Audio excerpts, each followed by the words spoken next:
Welcome back to the WCS America Premier League round of 32. We're here in Group C in game number 2 between Idra and Revival. If Idra loses this map, he's going to be knocked down to the Challenger Division. Of course, he's got to win this map and the next to advance to play Ghost User in the final match of the night. It's definitely going to be an uphill battle, but I still believe he can do it. He definitely didn't play poorly in that last game.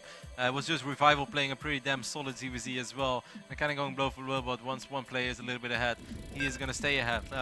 Might see him switch it up in game number 2. He might go very aggressive. That's what he did against Polt. First game was very macro-oriented. Second game, he kind of just went for a semi-all-in. ZVZ is a matchup where I do believe that Idra believes in himself, so he doesn't have to do that. But hey, maybe if he can execute it well, maybe if he can somehow surprise the Revival, we will see. I think it would be exciting and fantastic to at least go to a game number 3. And you know what also, like I was thinking about it, what is a very good thing for Ghost User is that Ghost User can probably watch these ZVZs, and every little bit of information does help. It really does, getting extra information. Of course, you know, Idra could have done the same when Ghost User and Revival were playing earlier, so everyone can kind of get a little bit better feel for their opponent's builds. Besides Revival, he just has to play all the time. This is MLG's plan to keep the Koreans out of the top 16. Make him play all the Zergs. Yeah.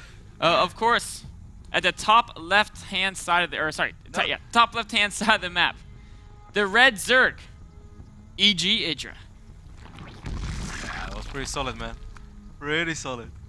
And over here at the bottom right, I have to admit, the downward zoom is harder, but... his opponent, also an e.g. Zerg, playing blue though, Revival. Nah, I felt better about the Idra zoom. Yeah. I messed this one up. I have to work on my downward spiral, man. I was like, it's tricky. How do you do that? It's a little tricky. It is, man. That's why, like, observing is a full-time job. I'm just like I'm just at the start of my academic observing career. I'm a freshman.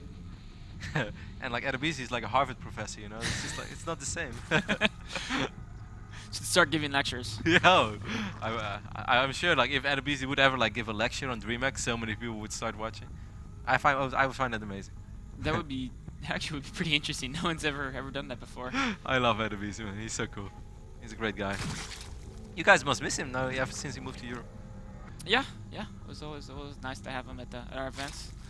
Of course, both players again going for the hatchery first, followed by Gas, followed by Pool. So no one's going to try to do anything too crazy too early. It's going to be a very, very even opening.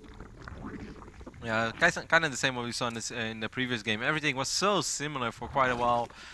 Revival once more, it really seemed like he loves to make 12 to 14 speed links, more of a couple of bane links, really not hoping to deal a lot of damage, even though of course it would be nice if he somehow is able to connect one baning with a lot of Zerglings and then take out a lot of drones. But that is not why he's doing it. He's doing it to keep his opponent on the back feet, while meanwhile get a slightly quicker layer. That's just kind of how Revival has been playing ZVZ so far today. Yeah, it's really a nice opening that he's able to, you know, you kind of think, okay, if he's making the speedings earlier and his opponent has a small drone lead for a little bit, he's going to fall behind. But because he's able to force enough of a reaction out, and his opponent's kind of busy being distracted at a time when they want to be really cranking up that macro, getting the layer and progressing to the next stage of the game, it kind of throws him off their timings just a little bit. It's so much about mind games, man. Certainly once you're playing people in best of threes and you also know that, hey, this guy might have seen my previous best of three. There are so many things going on in the back of the mind of these players that you can't even think about. And at the end of the day, sometimes it just plays out very straightforward and you might think like, hey, that wasn't part of this game, but mind games are always part of competitive best of threes. There are so many thoughts flying through their heads, and one moment is like, you have like this little devil on your shoulder, like, just make a lot of bane links, man, just make a lot of bane links, you can grab an easy win. And then you have the angel on the other shoulder who's like, no, play the macro game, you got this. And then like the angels are fighting and you're like, oh, stop it, brain, just let me play this game, please. You know, that it happens. It definitely does. And there's the creative angel on Revival's shoulder telling him, don't do your standard muteless play. And so he's going for the evolution chamber. It could be, you know, armor upgraded Zerglings for aggression, or it could be roach timing. We'll have to wait and see. But it's hard, man. You have to be careful with the creative shoulder, because the creative one or the creative angel might make you end up sending curly fries at the end of the day. It's true. So don't go too creative, guys. It's really good to be creative and have a backup plan. And hopefully Revival has a backup plan. Otherwise, he's going to sell curly fries. I do love me some curly fries. So maybe needs to be some more curly fry salesmen out in the world. We'll see if Revival will join that force. If Idra can spot the Evo Chamber, that's... Oh, Speedy's getting to main. Is he going to get back there? Yeah, he's actually going to get a massive scout off over here. That is really big. Yep, because basically, if you guys wonder why, like as soon as the +1 armor is ready for a revival, his Zerglings are actually not going to die against one Baneling. Yes, they will be extremely low on HP, but they won't die, and that is oh so massive because, hey, if there are like 15 to 20 speedlings running around with like 1 or 2 HP, you still need something to actually deal that damage, and by the time that you're able to hit all those units with your drones, you might have already lost a crazy amount of workers. Idra should be able to somehow put this together. I'm sure that he knows about this kind of style, but now Revival might be like, hey, he scouted me, so should I still do this or should I not do it? And now Revival is like, or Idra is like, are you gonna do it or are you not gonna do it? And talking about mind games. A lot of mind games going here. Of course, the goal of Revival here is, I mean, unless Idra makes a mistake, he's not going to really be able to do damage to a 2-base Idra. If he has Banelings and a Spinecrow and Queen combined, he should be fine on defense. But we can see Revival has that 3rd base going up. And the +1 armor speedings, he's going to be looking to use those to delay Idra's 3rd base for as long as possible.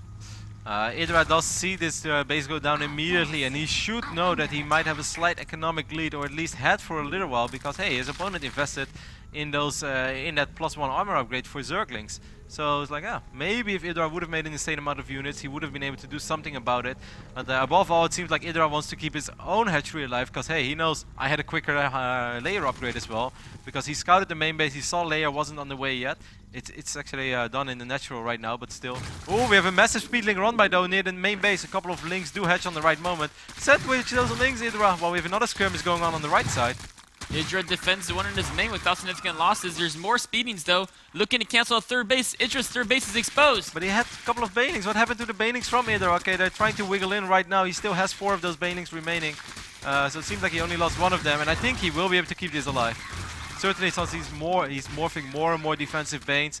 What happened over there? Little explosion, not too. Wow, Revival's playing this really well. Once more going for a big run by in the main base, making this really hard for Idra. All that Idra wants to do is just make Mutalism, man. He's like, my Spire is ready, just let me make Mutas. But Revival's making this really hard on him. Idra does have 1 Spinecrawler though, and that helps out a lot. That was a very smart move to make that Spinecrawler there. And it's kind of funny, Revival is actually building more Mutalisks faster than Idra, even though he had the later Spire, just because of the damage he's been able to do. Actually some exceptional play here by Revival. Really excellent game sense, just going for those run buys, knowing that he needs to buy a little time for himself, otherwise his opponent is going to have more Mutalisks. And apparently there are ways to turn some things around in ZVZ, and Revival is showing us just how really well played. Extremely well played.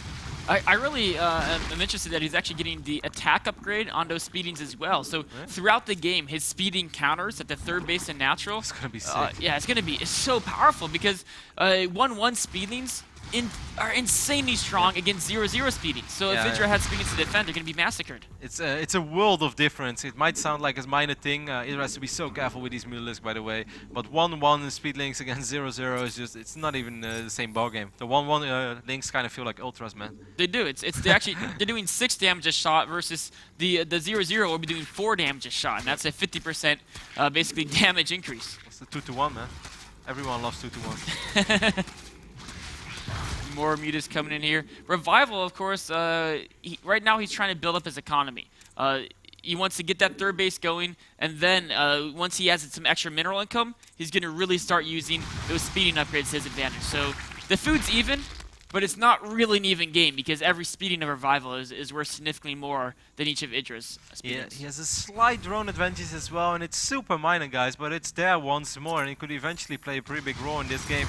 I also feel that Idra had way more Overlords on the other side of the map, or did I just miss him sniping off a couple of the Overlords from Revival? Because I kind of feel that Revival picked off a few more Overlords than Idra did. It definitely seemed that way. I think Revival even might have picked off a couple ones closer to Idra's side of the map because he had the Mutalisks a little bit faster, and Idra had to be on defensive duty with those Mutalisks. Idra's looking to put on some pressure on a 3rd base. He's moving out here. Oh, actually the Mutas are a little bit split up over there, the Zerglings as well, but there are way more Zerglings there for Revival than there are for Idra. Army Supply shows us it's oh so close, but we shouldn't forget about that Zergling advantage upgrade on the ground. That's going to be so silly, but those Zerglings are going to fight their own war, and it's actually going to be so important because after that they can absorb all the fire from these Mutalisks. Oh, Muta versus Muta action going on here. Revival speedings are destroying Idra's. Revival, I think his muted battle looks very, very even. but Revival's up by just 1. Now he's up by 2. His speedings, instead of hanging around to tank some shots, he's confident his muted is going to win, so the speedings are going on a counterattack. Extremely well played here by Revival, just having more of everything, a little bit better, doing everything just a little bit better than his opponent. Playing an interesting style though, switching it up with that armor upgrade. Perhaps want to make something happen early on, but because it got scouted, he's like, you know what, I'm just going to use this later on in the game, I already have it. I think Revival here played an excellent ZVZ. The run buys were so smart, his stack was a little bit later, and then that final battle, yeah. Just extremely well played, man. I'm pretty impressed with Revival, how he played this. Very impressed. You know, the Evolution Chamber and the Carapace upgrade, so many Zerg players, when they go that route, they're afraid to fight the muted versus muted mirror because they're using 150 gas on that. But Revival's saying, you know what, I can delay his third a bit or get a few drones here and there, and that's going to make up all that difference, and I can still match him in muted count, or at least be close enough that I'll be able to get ahead as the game goes on. And it just came down to it, just better. Like he played his build very well, and he pretty much outmaneuvered Idra with a lot of those speeding attacks. The run buys were really what did it this game. It's one of those minor moments. ZVZ is a very unforgiving matchup, like most mirrors, but ZVZ perhaps more than all of them. Just very well played, and very unfortunate to see Idra fall down to the Challenger division. It is unfortunate, but we'll get to see more of him in the coming weeks. In fact, actually next week the Challenger division starts. We'll get to see him play next week in that bracket. Of course, coming up next is going to be the final match of the day. Ghost User versus Revival. The winner advances to the round of 16, and of course the loser joins Idra in that Challenger division. We'll get that started after a short break.